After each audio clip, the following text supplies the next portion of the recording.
Part of being an international journalist is to see what's going on around the globe and bring it to your people. I'm Dr. Kemi Olunloyo, retired journalist for Kemi Talks Media. Now, this stuff is not new, but it's now very prominent and very open, and I don't know what governments are doing about it. We know that people are using sex to pay for things. When the war in Sudan was going on, army officers in the war were being paid by raping women. And that was wrong. I mean, if you Google it, Sudanese army were being rewarded by the government for them to just have sex and rape women. It was just inhuman. A lot of human rights bodies got involved in all that.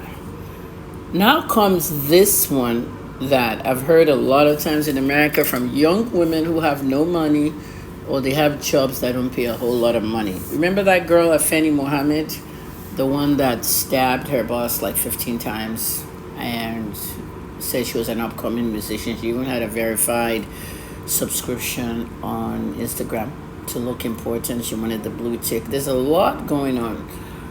But she did mention something about her landlord wanting to exchange sex for her rent. And she left that landlord to go to another place. And you hear these things all the time. But now it looks like it's happening legally in Canada. The new sex for rent agreements have become popular in Canada. A truly shocking number of rental listings. If you're looking to rent an apartment and you list it in the newspaper, a lot of people called landlords are listing sex for rent. You see this woman standing here? And if you look at the house behind her, it could be a house with a kitchen, a bathroom, and maybe an extra room that the landlord can rent up to somebody. So they're all in that house together. The food in the kitchen is labeled with the names of who owns what. And I know Nigerian landlords sometimes live in the compound or the premises, but not like this,